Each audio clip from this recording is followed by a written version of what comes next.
Jadi kita pun kena terima yang datang daripada Allah dan Rasul sahaja.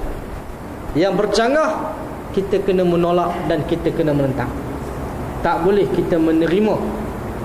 Dan memanglah sikap orang-orang munafik, dia tidak menerima, dia berdolak dalih, kan? Wa idza qila lahum ta'alu ila ma anzalallahu wa ila rasul ra'aital munafiqina yasudduna 'anka sududa.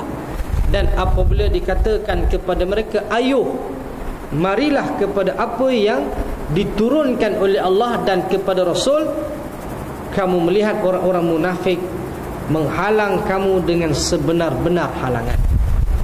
Mereka sudahlah tidak mau kepada apa yang diturunkan oleh Allah dan Rasul. Kemudian pula mereka menghalang dan menyekat pula orang untuk nak menerima ketetapan daripada Allah dan Rasul. Ini kerja kita lihat yang dilakukan oleh orang-orang munafik, kan? Contoh umpamanya soal hudud, kan? Kita lihat bagaimana bila ada negeri yang nak melaksanakan hudud, kan, bagaimana ada pihak pula menentang, menghasut orang lain untuk menolak hudud. Dahlah mereka tak mau, kan? Mereka hasut orang untuk menolak hudud. Ini kerja-kerja munafik, kan? Kerja-kerja yang telah dilakukan oleh Pak Malau and the gang lah, kan? Mereka ni buat kerja-kerja tu, kan? Kerja-kerja mungkar pula yang mereka taja, kan? Mereka anjurkan pula, kan? Mereka bagi pula kebebasan, kan? Mereka pula galakkan lagi teruk. Ni 2 hari lagi ni nak masuk tahun baru 2006, kan? Kita akan lihat bagaimana program-program maksiat dan mungkar berlaku di sana sini, seluruh negara, kan? Kenderaan awam beroperasi sampai pagi. Sampai pagi teruk, habis lingkup, kan? Jahanam, tuan-tuan, kan? Punah ranah. Hak tahun lepas kita tak sambut pasal apa? Ada tsunami, kan? Kan Perdana Menteri sebut, kan, memberikan arahan tidak disambut secara besar-besaran tahun baru 2005 pasal mengenang kepada tsunami. Ada jugalah sedikit kesedaran, semua pakai ikut, kan? Jadi arahan Perdana Menteri.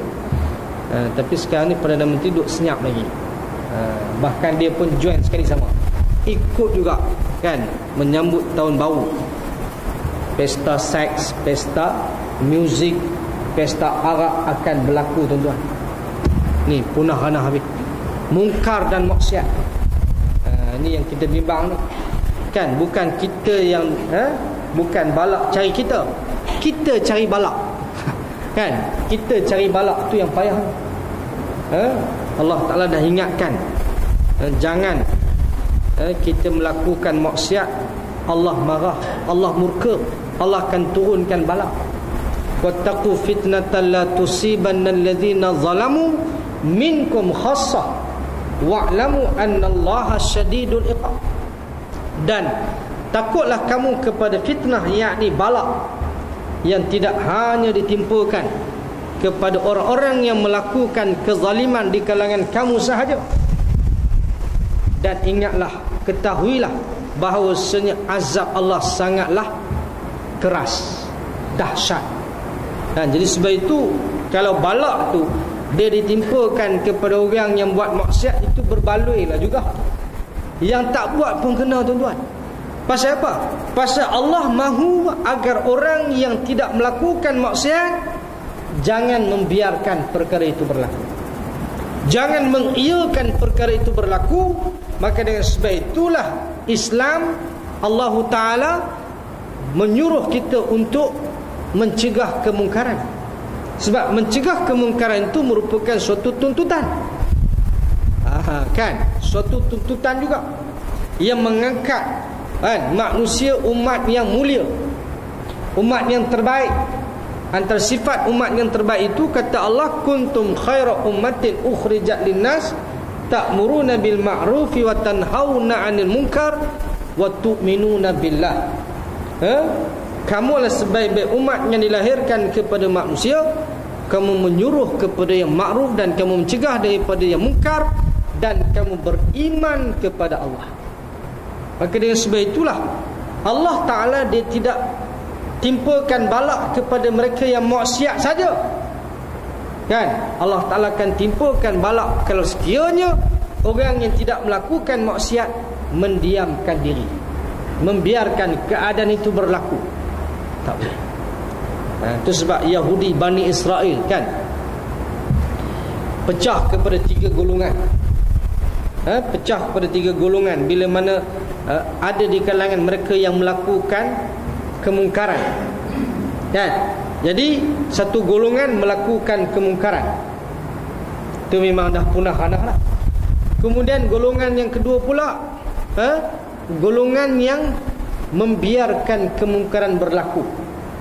Dan satu lagi pula golongan yang mana mereka itu mencegah kemungkaran. Yang selamat hanya yang mencegah, yang tak selamat yang buat dengan yang biar kemungkaran itu berlaku. Kan, tu yang jadi kera, jadi babi dan sebagainya, kan? Bila mana mereka itu menangkap ikan hari Sabtu, kan, Allah Ta'ala dah nak uji mereka, kan? Tak boleh tangkap ikan hari Sabtu. Mereka tangkap juga. Mereka tangkap juga. Ini suatu kemungkaran yang besar daripada maknanya dia satu kemungkaran. Jadi ada yang tangkap, ada yang tak tangkap, biar. Kemudian ada satu golongan pula mencegah, yang selamat, yang mencegah tadi. 2 lagi golongan tadi, mereka itu habis, kan, ditimpakan balak ke atas mereka. Jadi kita pun kena cegahlah, kan, kemungkaran maksiat yang berlaku ni. Sebab itu kita kena tu, kan, kena berjamaah, barulah kita kuat, kan? Tu sebut Allah sebut wal takum minkum ummah, kan, hendaklah ada di kalangan kamu ummah, jamaah, yang menyuruh kepada kebaikan, menyuruh kepada yang ma'ruf dan mencegah daripada yang mungkar. Ini kerja yang kita kena laksanakan untuk kita selamat di dunia dan selamat kita di akhirat lah.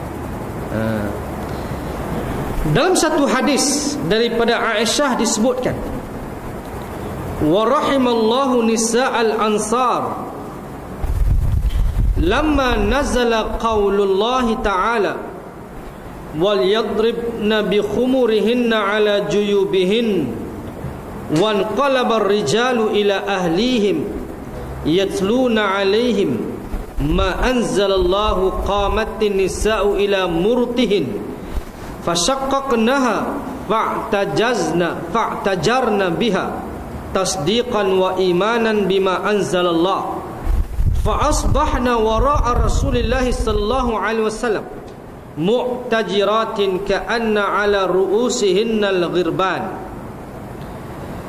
Semoga Allah merahmati wanita-wanita Ansar ketika turun firman Allah Ta'ala, dan hendaklah mereka menutup kain tudung mereka ke dada mereka, kan, maknanya melabuhkan kain tudung sampailah ke dada. Itu cara menutup aurat bagi orang perempuan. Dia bukan pakai scarf ya, kan, itu bukan cara dia, kan. Dia kena menutup, kan, sampai leher pun kena. Tapi lah ni zaman, lah ni moden. Dia buka hak atas, hak tu tutup hak bawah, hak bawah tutup, hak atas buka, kan. Jadi begitu, dia terbuka juga. Jadi sebab itu dia kira tak boleh lah. Maknanya aurat bagi wanita semua seluruh anggota badan kecuali muka dan pergelangan tangan. Itu dia punya had auratnya. Yang